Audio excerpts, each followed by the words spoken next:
राधे राधे, जय श्री कृष्णा मेरे प्यारे भक्तों।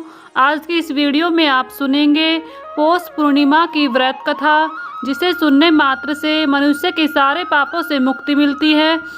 तो आप सभी इस पावन सी कथा को बड़े ही श्रद्धापूर्वक सुने और अच्छी लगे तो इसे लाइक करें। चैनल पर पहली बार आए हैं तो प्लीज़ हमारे चैनल को ज़रूर सब्सक्राइब करें और बेल आइकन को भी प्रेस कर लें, जिससे आप सभी को व्रत त्योहारों से जुड़ी हुई संपूर्ण जानकारी देखने को मिलेंगी। तो चलिए शुरू करते हैं पौष माह की पूर्णिमा की व्रत कथा को। तो बोलिए प्रेम से विष्णु भगवान की जय, श्री कृष्ण भगवान की जय, सभी देवी देवताओं की जय। द्वापर युग में एक बार यशोदा मैया ने श्री कृष्ण से कहा कि तुम तो पूरे संसार के पालन करता हो, आज तुम मुझे ऐसा कोई व्रत बताओ जिसे करने से किसी भी स्त्री को विधवा होने का भय न रहे तथा मनुष्य की सभी मनोकामनाएं पूर्ण हो।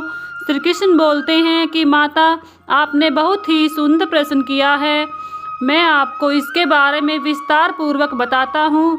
सौभाग्य प्राप्ति के लिए महिलाओं को 32 पूर्णमासियों के व्रत को करना चाहिए। इससे उनकी सभी मनोकामनाएं पूर्ण होती हैं और उन्हें सौभाग्यवती होने का आशीष मिलता है। अब मैं आपको इससे जुड़ी हुई कथा को सुनाता हूँ। इस भूमंडल पर एक अत्यंत प्रसिद्ध राजा चंद्रहास से पालित अनेक प्रकार के रत्नों से परिपूर्ण कार्तिका नाम की एक नगरी थी। वहाँ पर धनेश्वर नाम का एक ब्राह्मण था और उसकी स्त्री अति सुशील रूपवती थी। दोनों ही नगरी में बड़े ही प्रेम के साथ रहते थे। घर में धन धान्य आदि की कोई कमी नहीं थी, लेकिन उनको एक बहुत बड़ा दुख था, उनके कोई संतान नहीं थी। इस कष्ट से वह अत्यंत दुखी रहते थे। एक दिन एक बड़ा तपस्वी योगी उस नगरी में आया।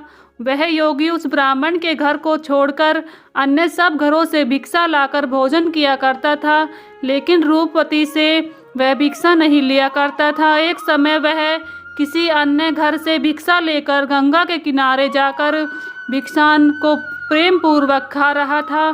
तभी धनेश्वर ने योगी को देखा और अपनी भिक्षा के अनादर से दुखी होकर योगी से बोला, हे महात्मन, आप सब घरों से भिक्षा लेते हैं, लेकिन मेरे घर की भिक्षा कभी भी नहीं लेते हैं, इसका कारण क्या है?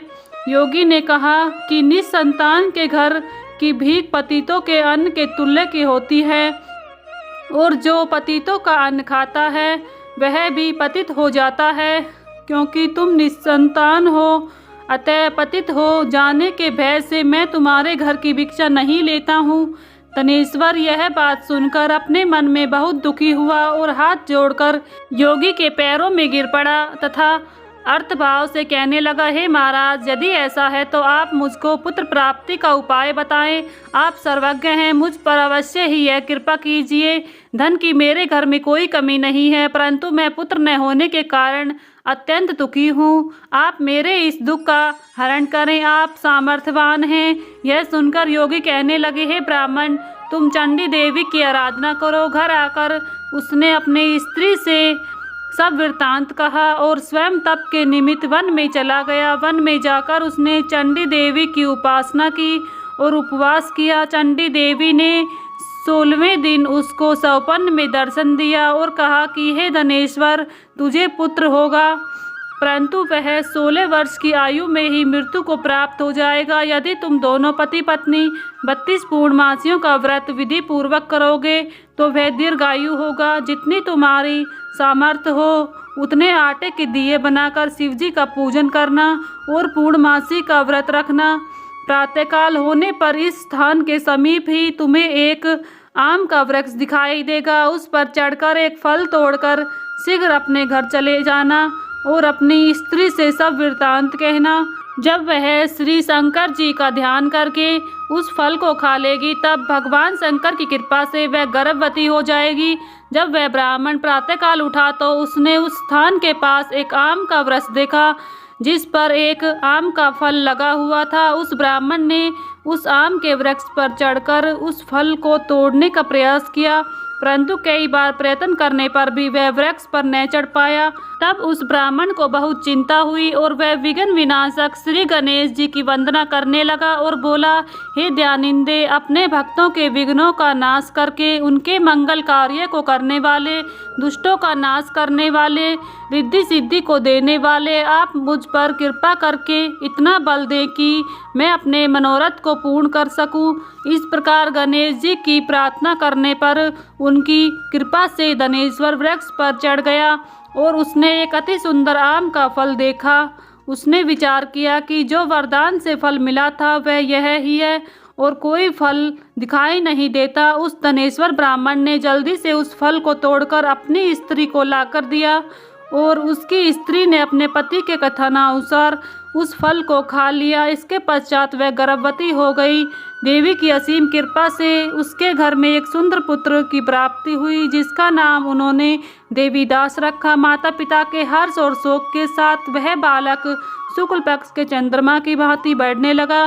भवानी की कृपा से वह बालक बहुत ही सुंदर, सुशील और पढ़ने में बहुत ही निपुण हो गया। चंडी देवी की आज्ञा अनुसार उसके माता पिता ने 32 पूर्णमासी का व्रत रखना प्रारंभ कर दिया, जिससे उसका पुत्र दीर्घायु हो जाए। 16 वर्ष लगते ही देवीदास के माता पिता को बड़ी चिंता हो गई कि कहीं उनके पुत्र की इस वर्ष मृत्यु न हो जाए। इसलिए उन्होंने अपने मन में विचार किया कि यदि यह दुर्घटना उनके सामने हो गई तो वो कैसे सहन कर सकेंगे। उन्होंने देवीदास के मामा को बुलाया और कहा कि हमारी इच्छा है कि देवीदास 1 वर्ष तक काशी में जाकर विद्या अध्ययन करके, और हम उसको अकेला भी नहीं छोड़ना चाहते हैं, इसलिए साथ में तुम चले जाओ और 1 वर्ष के पश्चात इसको वापस लौटा लाना। सब प्रबंध करके उसके माता पिता ने काशी जाने के लिए देवीदास को एक घोड़े पर बैठाकर उसके मामा को उसके साथ विदा कर दिया। धनेश्वर ने अपने पत्नी के साथ अपने पुत्र की मंगल कामना तथा दीर्घायु के लिए भगवती दुर्गा की आराधना की और पूर्णमासियों का व्रत करना आरंभ कर दिया। इस प्रकार उन्होंने 32 पूर्णमासियों का व्रत पूरा किया। कुछ समय के पश्चात एक दिन वह दोनों मामा और भांजा मार्ग में रात्रि बिताने के लिए किसी ग्राम में ठहरे हुए थे। उस दिन उस गांव में एक ब्राह्मण की अत्यंत सुंदरी, सुशील, विदुषी और गुणवती कन्या का विवाह होने वाला था। जिस धर्मशाला के अंदर वर और उसकी बारात ठहरी हुई थी, उस धर्मशाला में देवीदास और उसके मामा भी ठहरे हुए थे। संयोगवश जब कन्या को मंडप में लाया गया और उसी समय उसने उस वर को देखा जिससे उसका विवाह होने वाला था, वह वायु रोग से ग्रसित था। इस कारण वर के पिता ने अपने कटुबंदियों से परामर्श करके निश्चय किया कि यह देवीदास मेरे पुत्र जैसा ही सुंदर है, मैं इससे साथ ही लगन करा देता हूँ और बाद में विवाह के अन्य कार्य में मेरे लड़के के साथ हो जाएंगे। ऐसा सोचकर उन्होंने देवीदास के मामा से जाकर बोला कि तुम थोड़ी देर के लिए अपने भांजे को हमें दे दो, जिससे उसका विवाह लगन के सारे कृत्य सुचारू रूप से हो सके। इस प्रकार से देवीदास का विवाह उस कन्या से हो गया। विवाह होने के पश्चात जब देवीदास और उसकी पत्नी दोनों ने भोजन किया, तब शेष रात्रि में वे सोते रहे। प्रातःकाल देवीदास ने अपनी पत्नी को 3 नगों से जड़ी हुई एक अंगूठी दी, एक रुमाल दिया और बोला, हे प्रिय, इसे लो और संकेत समझकर स्थिर चित्त हो जाओ। मेरा मरण और जीवन जानने के लिए एक पुष्प वाटिका बना लो, उसमें सुगंधित वाली एक नवमल्लिका लगा लो, उसमें प्रतिदिन जल से सींचा करो, आनंद के साथ खेलो कूदो और उत्सव मनाओ।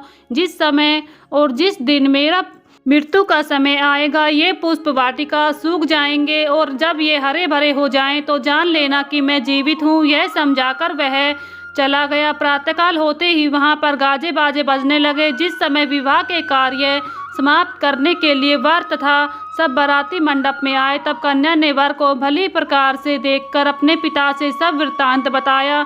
तब उसके पिता ने अपनी कन्या को बारात के संग न भेजकर अपने घर पर ही रखा। इस प्रकार से पिता ने उसके कथा अनुसार वर को बुलाया। कन्या की यह बातें सुनकर वह कहने लगा कि मैं कुछ नहीं जानता हूँ। इसके पश्चात लज्जित होकर वह वहाँ से चला गया और सारी बारात भी अपमानित होकर वहाँ से लौट गई। भगवान श्री कृष्ण बोले, हे माता, इस प्रकार से देवीदास काशी विद्या अध्ययन के लिए चला गया। जब कुछ समय बीत गया तो वह काल से प्रेरित होकर एक सर्प रात्रि के समय उसको डसने के लिए वहां पर आया। उस विषधर के प्रभाव से उसके शयन का स्थान चारों ओर से विषैला हो गया, परंतु वह व्रत के प्रभाव से उसको काट न पाया, क्योंकि पहले ही उसकी माता पिता ने 32 पूर्णिमासी का व्रत कर रखा था। इसके बाद मध्याह्न के समय काल वहाँ पर आया और उसके शरीर से उसके प्राणों को निकालने का प्रयत्न करने लगा, जिससे वह मूर्छित होकर पृथ्वी पर गिर पड़ा। भगवान की कृपा से उसी समय पार्वती जी के साथ भगवान शंकर वहां पर आ गए और उसको मूर्छित दशा में देखकर पार्वती जी ने भगवान शंकर से प्रार्थना की, हे प्रभु, इस बालक की माता ने पहले 32 पूर्णिमा का व्रत किया हुआ है, जिसके प्रभाव से हे भगवान आप इसको प्राण दान दें। भवानी के कहने पर भक्तवत्सल भगवान शिव ने उसको प्राण दान दे दिया। इस व्रत के प्रभाव से काल को भी पीछे हटना पड़ा। इसके बाद जब 16 वर्ष व्यतीत हो गया, तब देवीदास भी अपने मामा के साथ काशी से चल दिया। इधर उसके ससुर उसे ढूंढने के लिए अपने घर से जाने वाले ही थे कि वह दोनों मामा भांजा वहां पर आए।